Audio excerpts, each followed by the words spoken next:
உழைப்பின் சிகரம் கருணை வள்ளல் கருணாகரன் ஐயா வெற்றிக்கு துணையாக இருப்பது. இந்த பக்கம் இருக்கவங்கெல்லாம் என்ன சொல்கிறாங்க, சார் உறவினர்கள் ஆரம்பத்தில் கை கொடுப்பாங்க, எல்லாம் இருப்பாங்க, ஆனால் கடைசி வரைக்கும் கூட இருக்கிறது. இன்றைக்கி இந்த ஜனம் வந்திருக்குன்னு பார்த்தீங்கன்னா, அங்கே காவலர்கள்லாம் வராங்க, அவங்கெல்லாம் வந்திருக்கிறது பார்த்தீங்கன்னா நம்முடைய கருணாகரன் ஐயானுடைய நட்புக்காக தான் வராங்க. ஆகவே நட்பு தான் இங்கே இவருக்கு ஒரு கை கொடுத்திருக்கிறது. அந்த வகையிலே உழைப்பின் சிகரமாக கருணை வள்ளலாக வெற்றிக்கு உறுதுணையாக இருப்பது நட்பே என்று பேசுவதற்காக மதிப்புறு முனைவர் எழுத்தை நேசித்து, எழுத்தாளர்களை நேசித்து, கவிதைகளை வாசித்து, கவிவாணர்களை போற்றி, எழுத்துலகம் போற்றுகின்ற ஒரு மாமனிதர் கவிமாமணி தாமரை பூவண்ணன் அவர்கள். செங்கரும்பு இதனுடைய ஆசிரியர். இவர் இந்த அணிக்கு தலைவராக இருக்கிறார். அடுத்து பக்கத்தில் ஒரு அமைதியாக ஒரு அம்மா உட்கார்ந்து இருக்காங்க. எப்போ பார்த்தாலும் ஏதாவது ஒன்று சொல்லிகிட்டே இருப்பாங்க. ஏன்னா வழக்கறிஞர் அந்த அம்மா, வழக்கறிஞர் உமாசங்கருக்கு சொன்னாங்க, ஐயா இன்னைக்கு வந்து எவ்வளோ இருக்காங்க சார் உறவுன்னு சொல்லிட்டு. உறவு இருந்தால் தான் இந்த வீட்டில் ஒரு ஒம்பு தான் சார். ஒரு 4 பேர் வருவாங்க, ஏதாவது ஒன்று சொல்லி விட்டு போயிடுவாங்க. ஆனால் உறவு வந்து கை கொடுத்ததோட ஐயாவுக்கு நட்புலகம் தான் சார் கை கொடுக்குது அப்படின்னு பேச வந்திருக்காங்க. இதெல்லாம் இல்லை சார், இவங்க 2 பேருக்கு ஒன்றுமே தெரியாது. ஆரம்ப காலத்து ஐயா காஞ்சி மண்ணுன்னு சொன்னீங்க. அந்த காஞ்சி மண்ணில் அவங்க தாய் தந்தை மற்ற உறவுகள் அக்கா தங்கை தம்பி அண்ணன் இவங்கெல்லாம் சேர்ந்து தான் இவர் இந்த சென்னைக்கு அனுப்பிச்சாங்க. அந்த வகையில் உறவு தான் சார் முக்கியம் என்று சொல்லி அணித்தலைவர் மதுரை கவி மரத்தமிழ், அதாவது கவிஞர், எழுத்தாளர், பேச்சாளர், சிறந்த சிந்தனையாளர், எல்லா வகையிலும் நிகழ்வுகளை சிறப்பாக நடத்தி கொண்டிருப்பவர். அவரை வணங்குகின்றோம், வாழ்த்துகின்றோம்.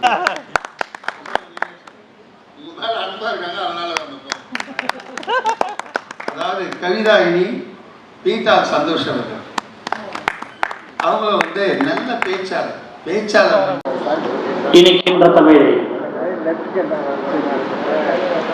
இதயத்தில் இருக்கின்ற தமிழே கனி சுவை நல்கும் அமைதி காலத்தை வென்ற தமிழே வணக்கம்.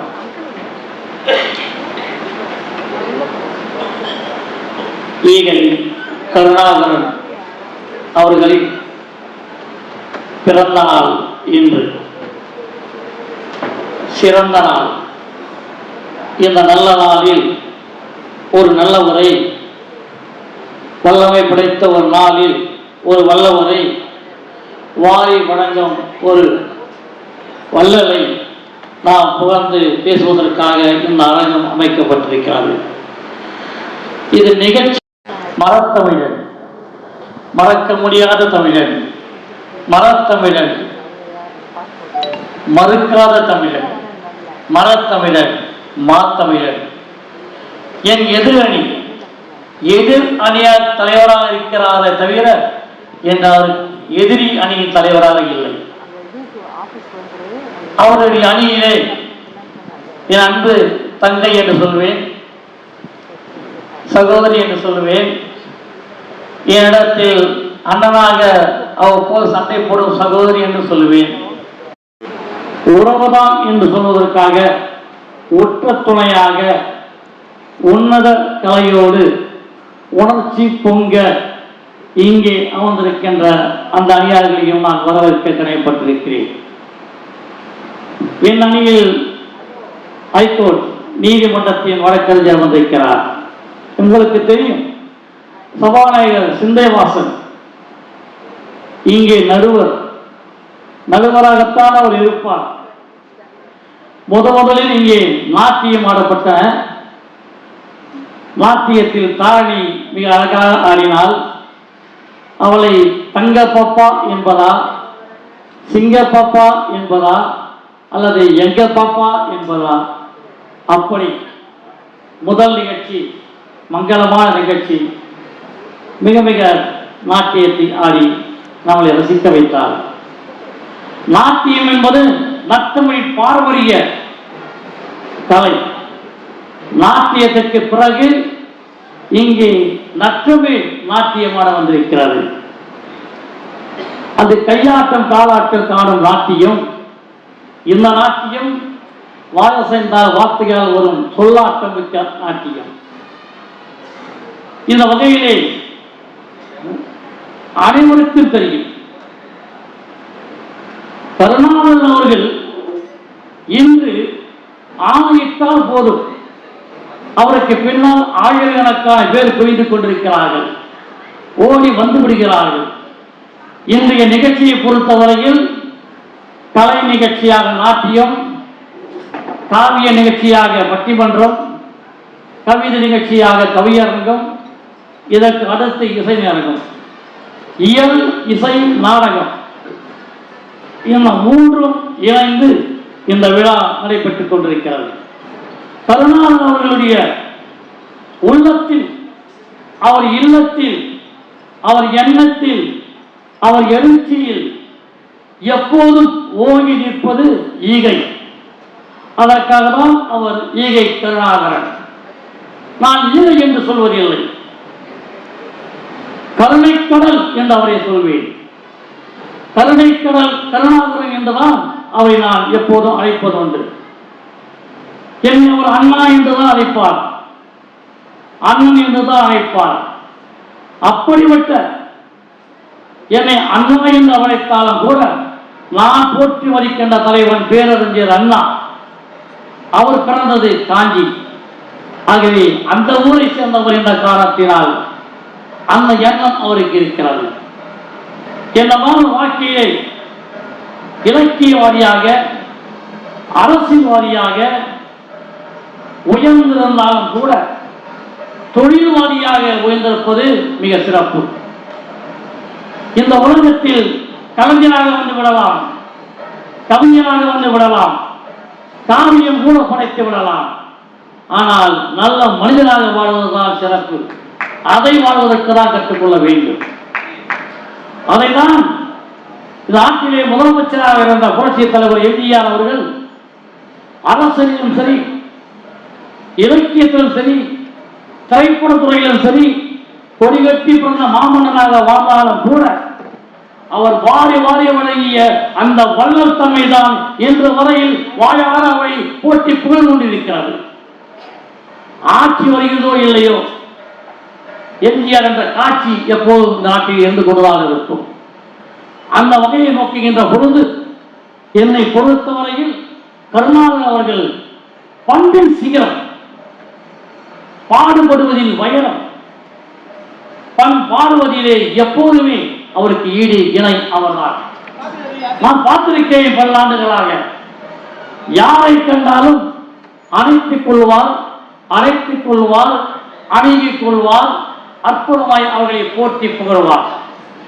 அந்த வகையில் கருணாகரன் அவர்கள் தன்னுடைய கருணையால் உயர்ந்திருக்கின்றார். அவருக்கென்று சொல்ல வேண்டும் சொன்னால் எம்ஜிஆருடைய ஒரு பாடலை கூட சொல்லலாம்.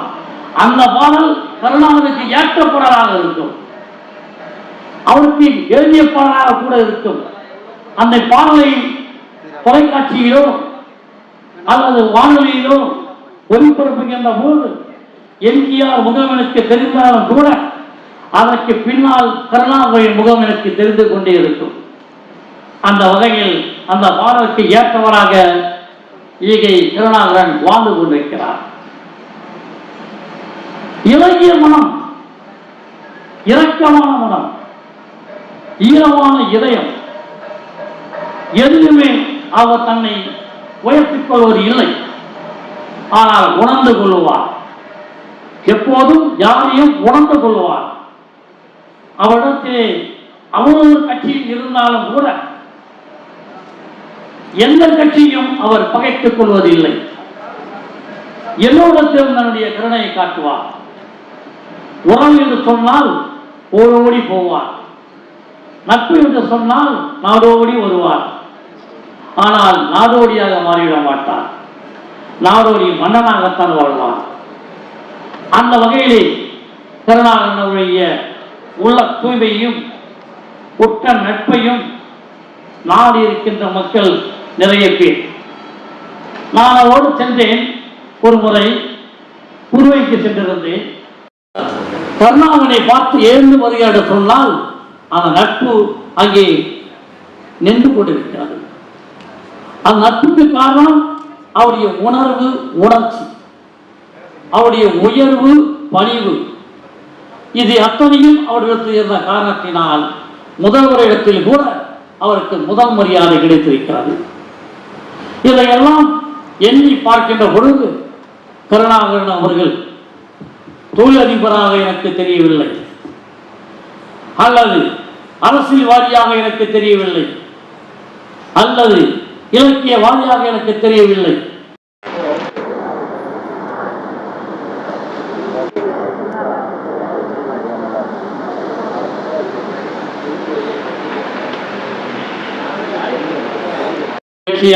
இந்த நிகழ்ச்சியம் வந்திருக்கிறது. ஈகை கருணாகரன் என்று சொல்கிறார்கள். அவர் ஈகை மட்டுமல்ல, அவரிடத்திலே இன்னொரு கை இருக்கிறது. அந்த கைதான் அவரை எப்போதுமே பூரிக்க செய்கிறது, உயர்த்தி வைக்கிறது. அந்த கை புன்னகை. முகத்தில் தோன்றும் அந்த புன்னகை தான் அவரை பூரிக்க செய்து ஊரெல்லாம் உலகெல்லாம் அவரை புகழ்பரப்பி வந்திருக்கிறது. அந்த வகையில் பட்டிமன்றத்துக்கு தலைப்பு உழைப்பின் சிகரம் கருணை வள்ளல் கருணாகரன் ஐயா, வெற்றிக்கு உறுதுணையாக இருப்பது நட்பா உறவா? என் அணியில் நட்பு என்று பேசுவதற்காக அணி தலைவராக என்னை நியமித்திருக்கிறார்கள். என் அணி என்று சொன்னாலே வழக்கமாய் வருவது இந்த அரங்கில் அரங்கேற்ற செய்திருக்கின்ற அவர் கலை மாமணியாகத்தான் எனக்கு தெரிகிறது. எப்படிப்பட்ட இவரை ஈகை என்று சொல்வதை விட நாம் அவருக்கு அளித்திருக்கின்ற பட்டம், அளிக்க இருக்கின்ற பட்டம் கருணை கடல்.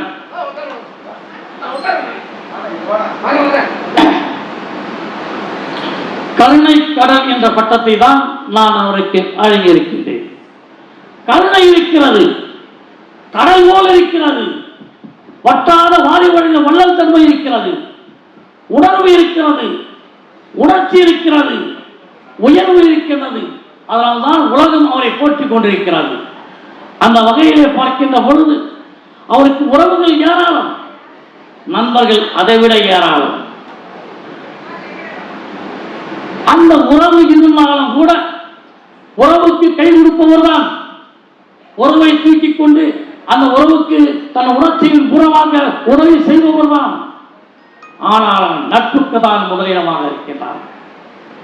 அரசியலில் நண்பர்கள் ஏராளம், இலக்கியத்தில் நண்பர்கள் ஏராளம், திரைப்படத்துறையில் நண்பர்கள் ஏராளம். திரைப்படத்துறையில் தயாரிப்பாளராக இருக்கின்ற இவர் அந்த தயாரிப்பட பணியை மட்டும் செய்து இருந்திருக்க முடியும். ஆனால் தயவு தன்னை பார்க்கின்றார், தயவு தட்சணையை பார்க்கின்றார். அதனால்தான் ஈகை கருணாகரன் என்று போற்றப்படுகின்றார். மாபெரும் சபையில் நீ இருந்தால் உனக்கு மாலைகள் சூட வேண்டும் என்ற மாற்றுக்குறையாத மன்னவன் என்று பாடலுக்கு நிகராக வாழ்கின்றவர் நம்முடைய கருணாகரன் அவர்கள். உன்னை அறிந்தால் நீ உன்னை அறிந்தால் உலகத்தில் போராடலாம்.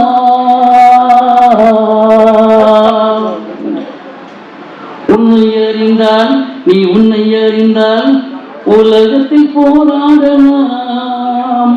உயர்ந்தாலும் தாழ்ந்தாலும் தலை வணங்காமல் நீ வாழலாம்.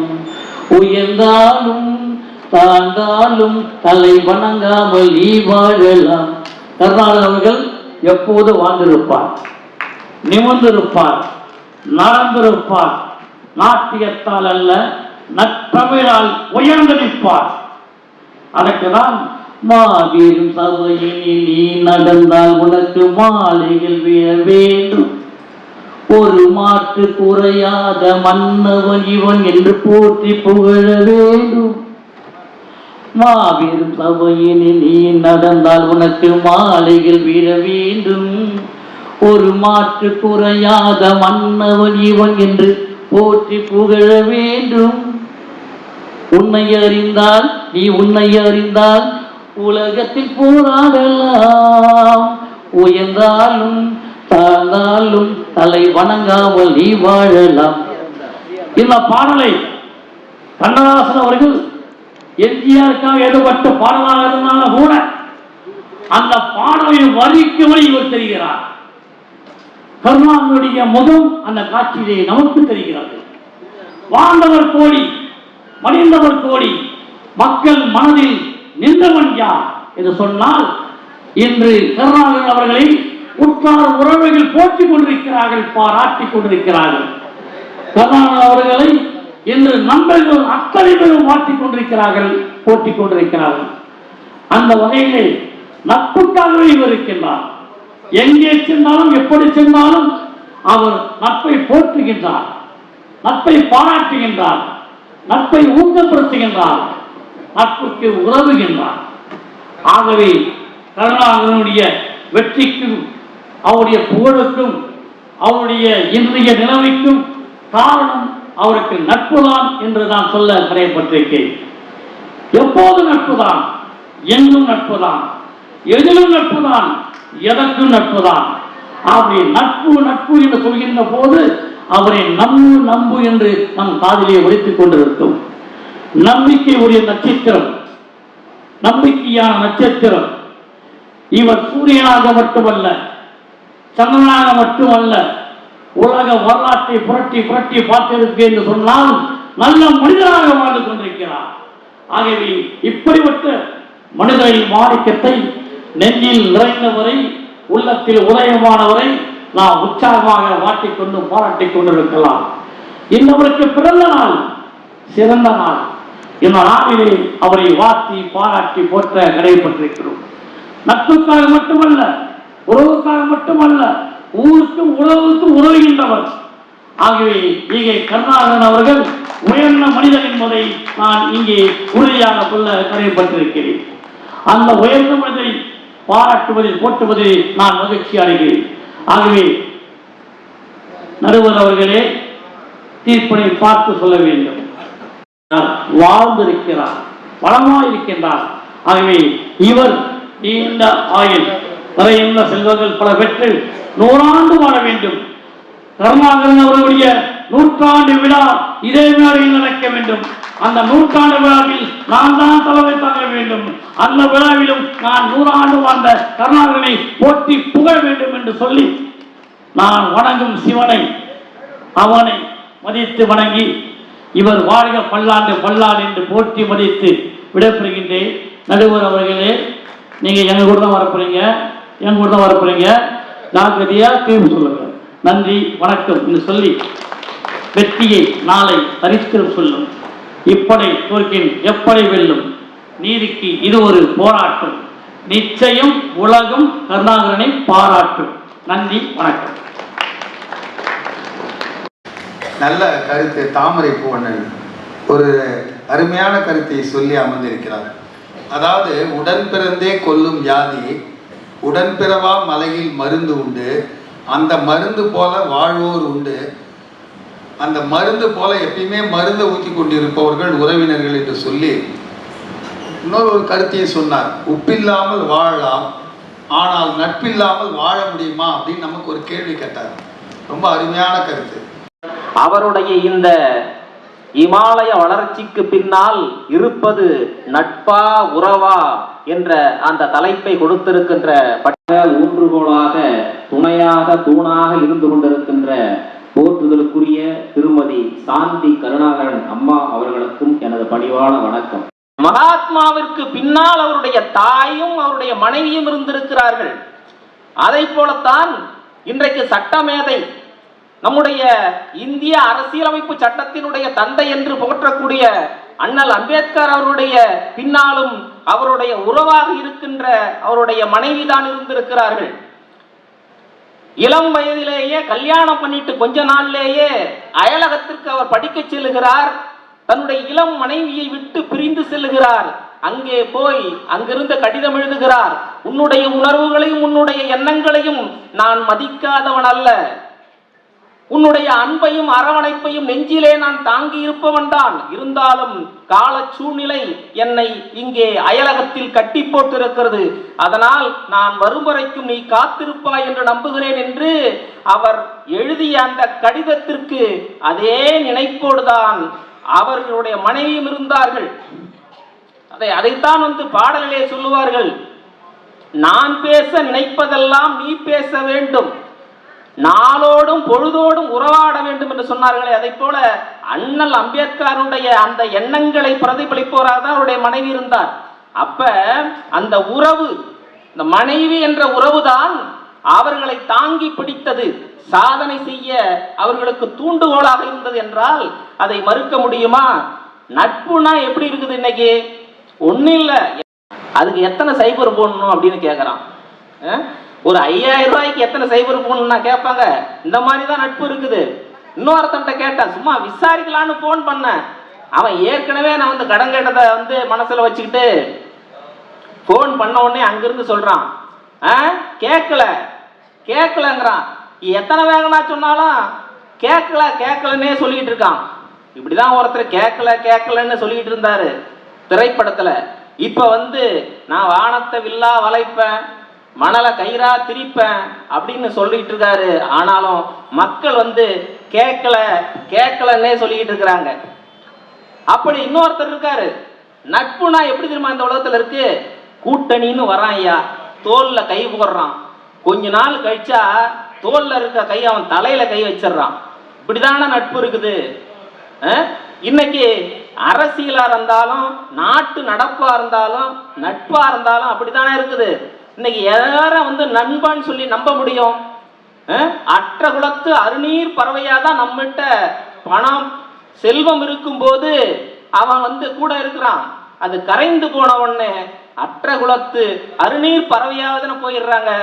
எந்த நட்பு உயிரோடு இருந்திருக்கிறது? ஏதோ ஒன்று ரெண்டு சொல்லலாம். ஆனாலும் கூட உறவுகள் தான் ஒரு தனி மனித வளர்ச்சிக்கு பின்னால் இருக்கிறது என்பதை யாரும் மறுக்க முடியாது. நம்முடைய நாட்டிலே பிறந்து கணித மேதை என்று போற்றக்கூடிய ராமானுஜம் இதை போலத்தான் கட்டிய தன்னுடைய கல்யாணான கொஞ்ச நாளிலே தன்னுடைய மனைவியை சரி விஸ்வநாதன் அம்மா அவர்களையும் வணங்கி இந்த அரங்கத்தில் கூடியிருக்கின்ற அத்தனை உறவுகளுக்கும் என்னுடைய பணிவான வணக்கத்தை தெரிவித்துக் கொள்கிறேன். ஐயா அவர்களுடைய வளர்ச்சியில் நட்பு உறுதுணையாக இருந்திருக்கிறதா? அவருடைய வெற்றிக்கு நட்பு அடிப்படையாக ஊன்றுகோலாக இருந்திருக்கிறதா? அல்லது உறவுதான் இருந்திருக்கிறது என்றால் அவருடைய வெற்றிக்கு நட்பை விட உறவுதான் அதிகமான துணையாக இருந்திருக்கிறது, தூணாக இருந்திருக்கிறது என்பதுதான் எங்களுடைய வாதம். பொதுவாக ஒரு தனி மனிதனுடைய வளர்ச்சிக்கு பின்னால், அதுவும் குறிப்பாக ஒரு ஆணினுடைய வளர்ச்சிக்கு பின்னால் ஒரு பெண் இருக்கிறார் என்றுதான் எல்லோரும் சொல்லுவார்கள். அதுதான் உண்மை. அதை போலத்தான் நம்முடைய ஐயா கருணாகரன் அவர்களுடைய அத்தனை வளர்ச்சிக்கு பின்னாலும் நம்முடைய சாந்தி அம்மா இருக்கிறார்கள் என்பதை யாராலும் மறுத்திட முடியாது. இன்றைக்கு ஐயா இந்த அலுவலகத்துக்கு சென்று வருகிறேன், இந்த திரைப்பட வேலையாக வெளியில் சென்று வருகிறேன். இந்த சமூக சேவை விஷயமாக ஐயா அவர்கள் எடுத்து சொன்னார்கள். சாலையிலே விபத்துகளை எவ்வாறு குறைப்பது என்பது சம்பந்தமாக ஆங்காங்கே நடக்கின்ற கூட்டங்களுக்கெல்லாம் சென்று அவர் வழிகாட்டுதல்களை கொடுத்து கொண்டிருக்கின்ற பெருந்தகையாளர். அதனால் அவருக்கு மதிப்புறு முனைவர் பட்டம் அமெரிக்க பல்கலைக்கழகம் கொடுத்தது என்று சொன்னார்கள்.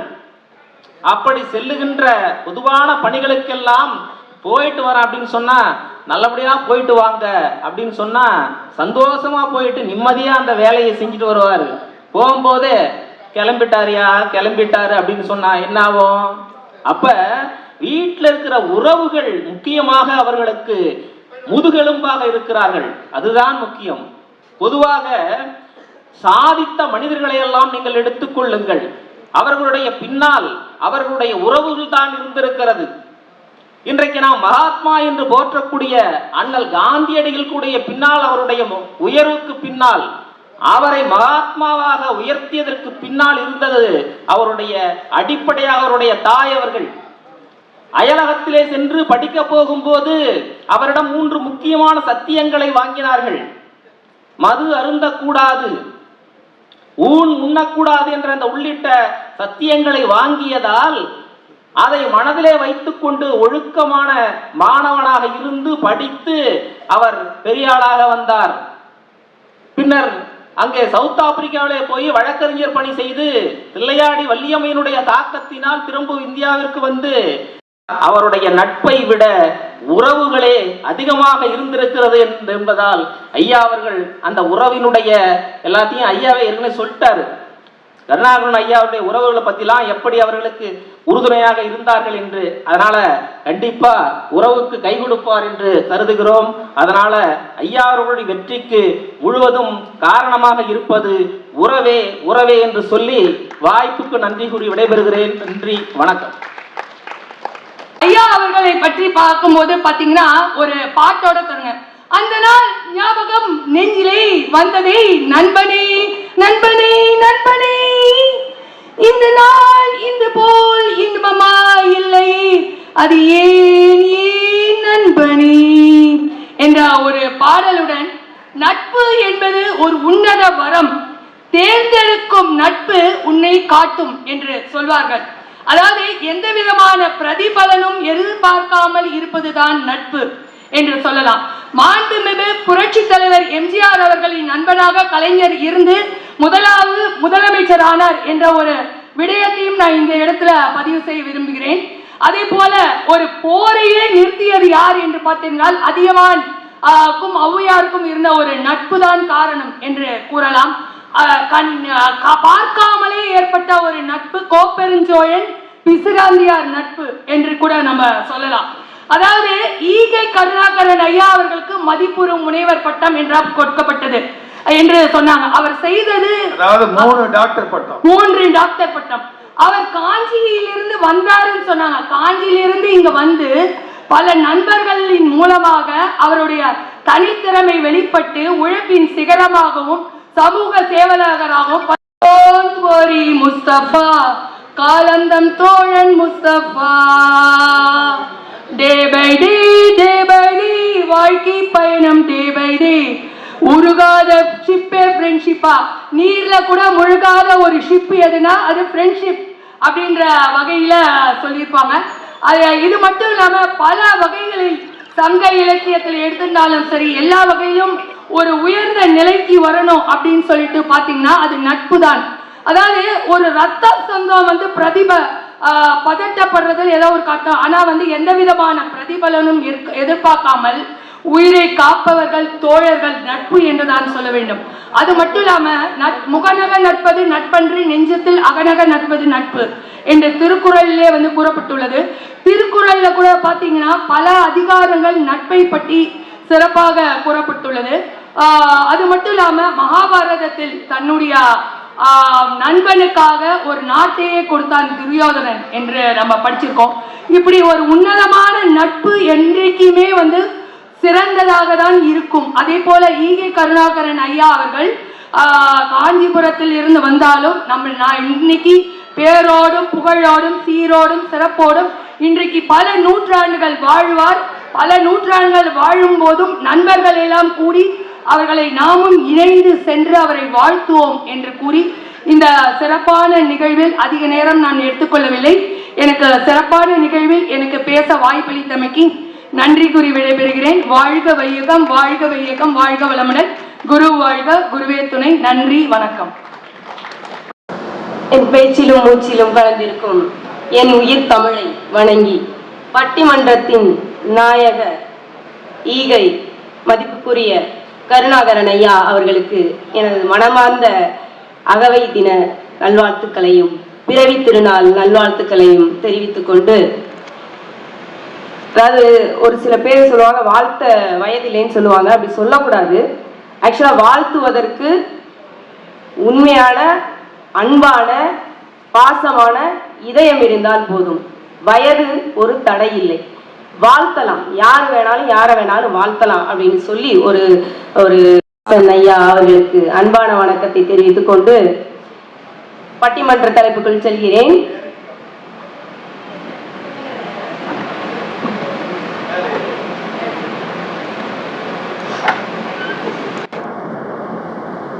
அதாவது உழைப்பின் சிகரம் ஈகை கருணாகரன் ஐயா அவர்களின் வெற்றிக்கு உறுதுணையாக, அதாவது துணையாக யார் வேணாலும் நிக்கலாம், உறுதுணையாக அப்படின்றா உறவென்றுதான், உறவொன்றால் மட்டும்தான் உறுதுணையாக இருக்க முடியும். அந்த உறுதுணைக்கு என்ன அர்த்தம் ஐயா? உறுதுணை துணை, துணை நிற்பவர்கள் யார்? நட்பு, ஒத்துக்கிறேன். ஆனா உறுதுணைனா பக்கபலமா ஆயுள் முழுக்க கூட வரவங்க தானே. அது எப்படி நட்பாவாங்க? நட்பு நாம் தேடிக்கொள்வது, உறவு என்பது ஆண்டவனால் நமக்கு வரமாக பெற்றது.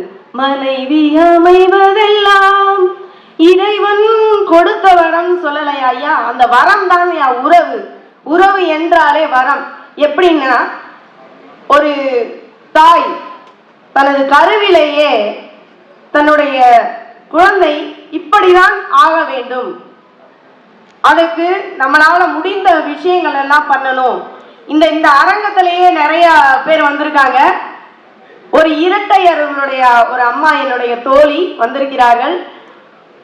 அதுவே சிறந்த உதாரணம். நிறைய பேர் இங்கே கொண்டாந்து விட்டது. ஆக்சுவலா எனக்கு 2 நாளைக்கு முன்னாடி வரைக்கும் சிவியர் கோல்டு, இருமல்.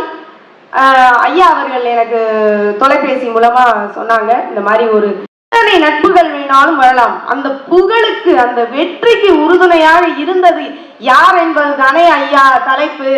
அதை விட்டுட்டு நட்பு நட்பு நட்பு முக்கியம்தான், இல்லைன்னு சொல்லவே கிடையாது. நட்பு இருக்கணும், முக்கியம்தான். ஆனா வெற்றிக்கு துணை புரிவாங்களான்னா அது கொஞ்சம் சந்தேகம்தான்.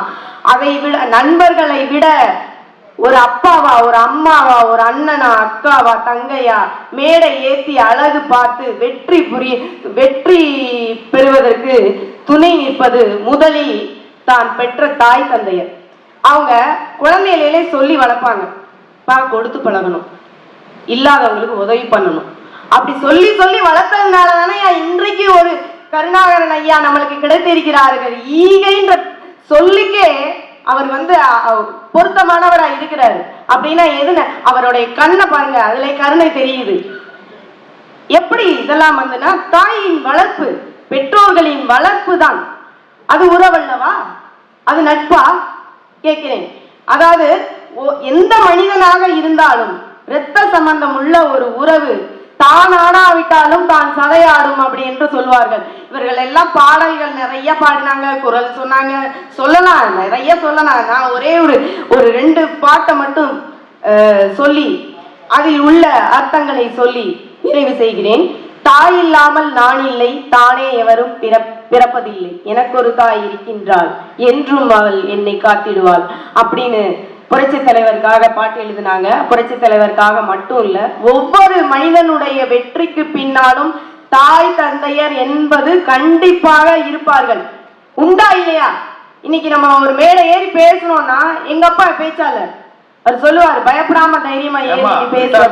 இந்த பாட்டு கூட இருக்காமா, இது கூட பாடலாமே. வெற்றி மீது வெற்றி என்னை சேரும். அது ஒண்ணு.